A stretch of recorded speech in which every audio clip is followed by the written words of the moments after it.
actually, he was born Jewish, but he is a priest who had been the president of Gonzaga University, Spitzer. Sweet guy. He helped me with some labels of this. He called the lower face of the ego the comparative ego. And it's a great term, because we're always comparing ourselves, either to ourselves or to other people. Do I have enough of this? Do I have enough of that? Too much of this, too much of that. And the comparative ego manipulates things, uses whatever energies we have, whatever brilliance we have, whatever uniqueness we have to get from the world what it wants. It has moments of happiness, but they don't last very long. My metaphor for that is every time I finally convince myself that I absolutely need the new computer, the day I get it is the day before the new one is announced.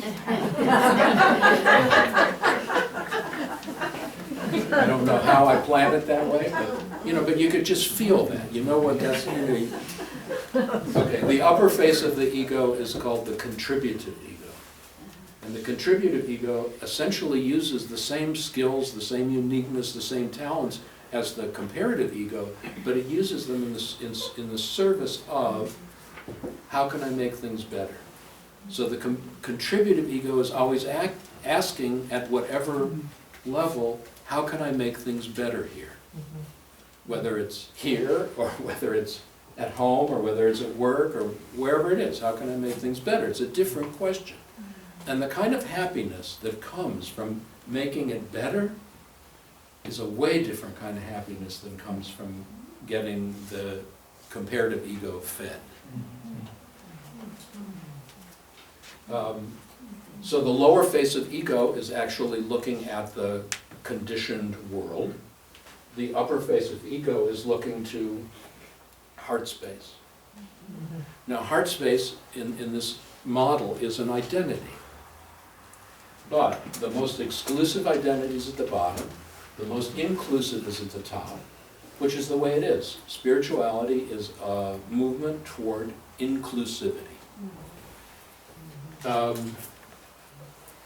heart, which is really the center, what really interested me about even the chakra system, like before I knew anything about Jewish mysticism, I would look at the symbol for the heart center in the Hindu chakra. You know what the symbol is? If you knew it, you'd know it. I know that's a silly thing to say. It's what we call a Jewish star. Because what the star is energies from above and energies from below meeting in balance. That's the symbol. Interesting. It's like, how could that be in a Hindu system and that awareness is not in the Jewish system? That's impossible. Which it is. Okay. So the heart space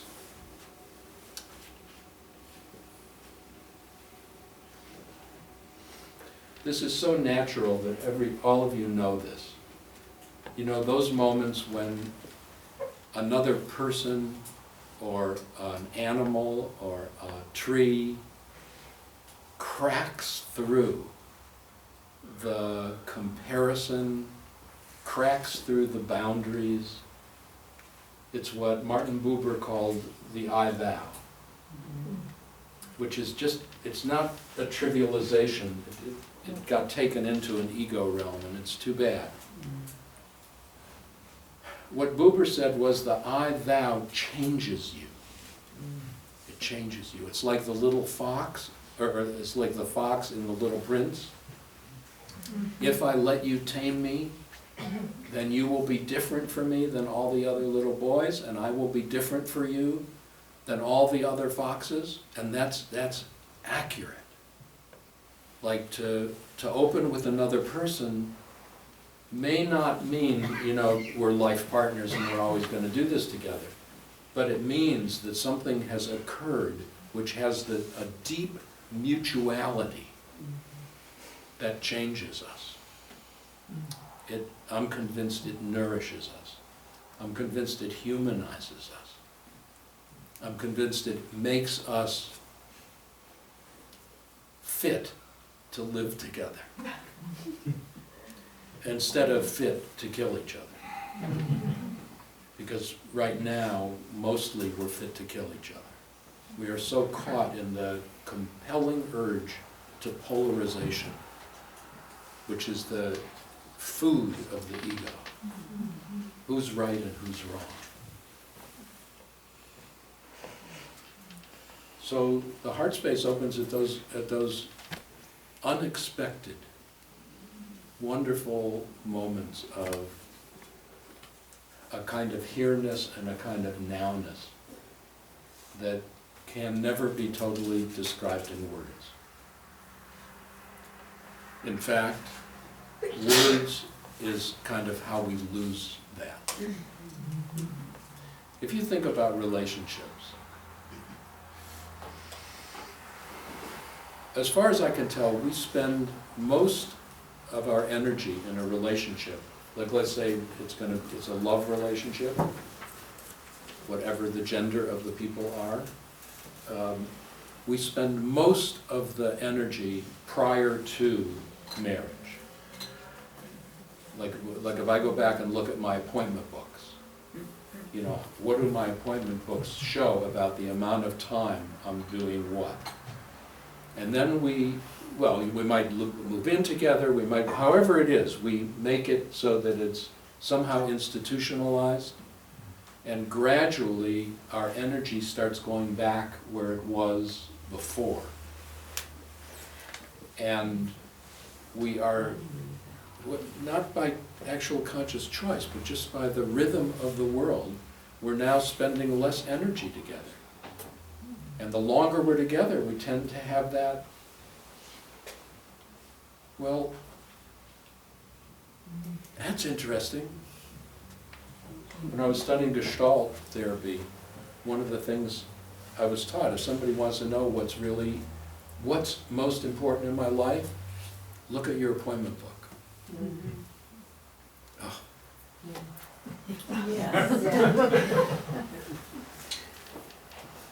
Okay, how does one open from an ego space to a heart space? You know, which is, for me, this is the goal. Because I can't have this as a goal. Hanging out here allows me to be available for something greater, but it can't be approached the same way this can be approached. I know some words that go with this. Words of unconditional acceptance. Words of unconditional love. The ego cannot love unconditionally. When my mother used to yell at me when she was angry, and then she'd say, "But I still love you," I knew that wasn't true. Every kid knows that. It's not, and I mean, she wasn't, well, we parents, we do the best we can, but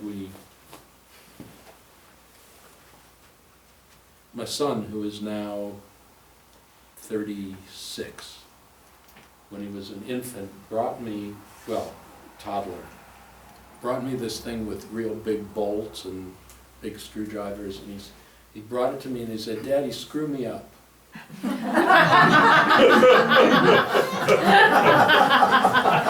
problem, kid. I said, "I will." No matter how hard I try.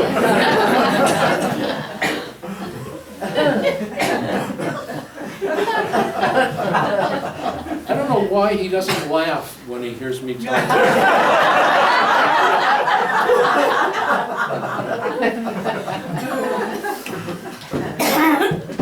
To love unconditionally means there's nothing you can do to make me throw you out of my heart.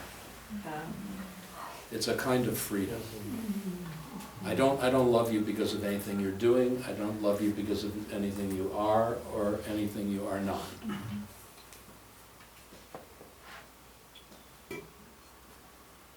It's different.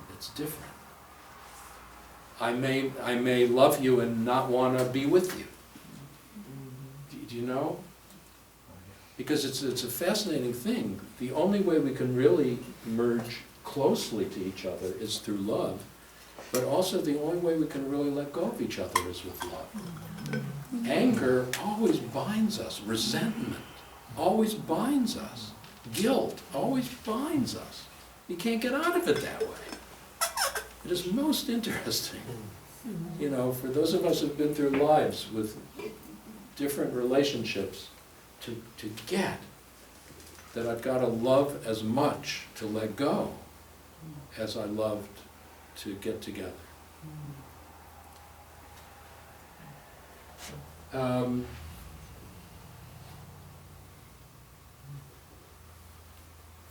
The ego decides to meditate. Now, how many of you meditate? Or, yeah, so, I mean, it's actually all of us do, but, okay. So you meditate and you, let's say you do mindfulness, or anything, whatever you do, you watch. Sometimes you're able to focus, sometimes your mind is carrying you. You know, sometimes we get caught up in it, sometimes we have a mind. When the mind, when we start catching the mind and we're redoing stories, you can really plot it. Because you're going to the comparative ego and then you're going to malchut. You're going to the totally conditioned reality. You're going to where I am my condition. Not I have a condition, I am my condition. And as far as I can tell, we all do this. Some of us more consciously, some of us less consciously, but our minds are really great at this. People think when they meditate that I can't meditate because whenever I'm quiet, my mind starts racing. And you know that's exactly opposite. When we get quiet, our mind slows down enough so we can at least hear what's going on. Most of the time it's happening faster than we don't even know. But the story is reinforcing our belief system and the way we are in the world all the time. That's why we love new relationships. No, because we could tell our stories. The people we're with for a long time can't stand to hear them anymore.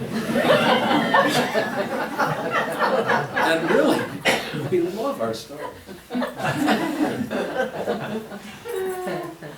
So, the ego meditates and strives to relax itself. To relax itself. I'm not in favor of killing the ego. The whole thing would fall apart without it. I don't think that's a helpful language. I want to have the ego do what it's supposed to do. Driving on the freeway, I don't want to drive with a bunch of people in Tiferet. I want to drive with people who are solidly grounded and paying attention. I had a psychic friend. Did you know Alan Schwartz? Okay. In one of our early visits to Seattle, we visited him because he was living up here. He had been in LA, where we had been, and we wanted to know how to get to where we were staying. We were staying at Don and Gail's house. How do we get back there from? He was in West Seattle, and he does. The guy's a psychic, right? So he goes like. And he gave us they were totally wrong. But it was, I don't want that. but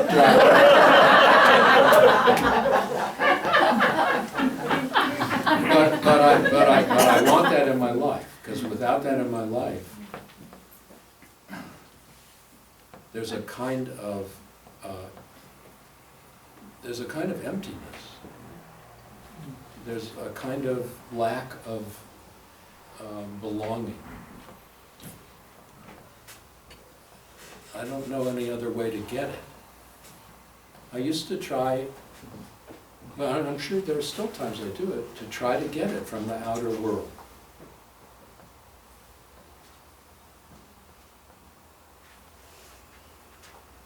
But it's going to just kind of feed this, and it won't do it. It's really letting go of needing anything other than what I've already got. And getting in touch with a kind of language that will ultimately reflect that state of consciousness, which is, I'm exactly where I'm supposed to be. I'm doing exactly what I'm supposed to be doing. I am with exactly the people I'm supposed to be with in this moment. I am exactly who I am supposed to be.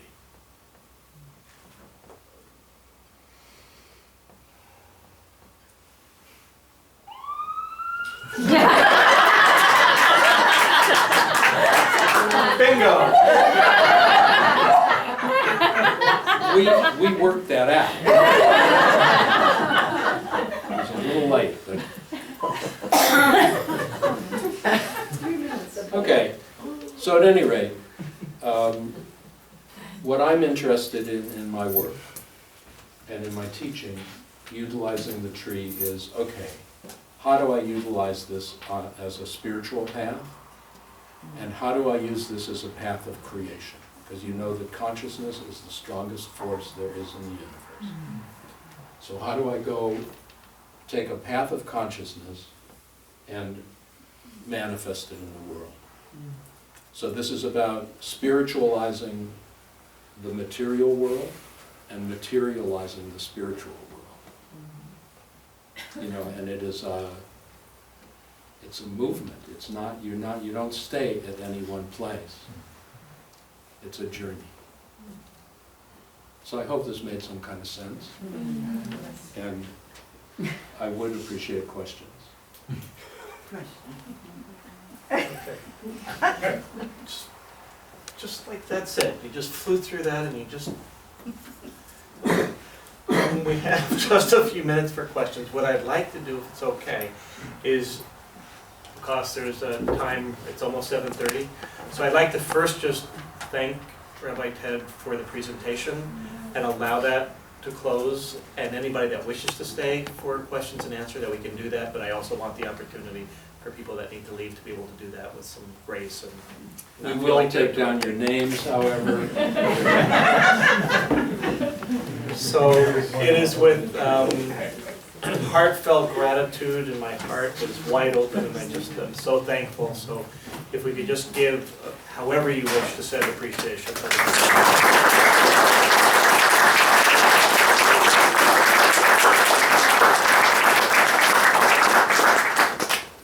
Thank you. I got to do what I love to do, so it's a win-win. And without Beit Aleph, you don't get to do it as often. Yeah, my applause deprivation. So if we could go ahead, and we're going to close the video.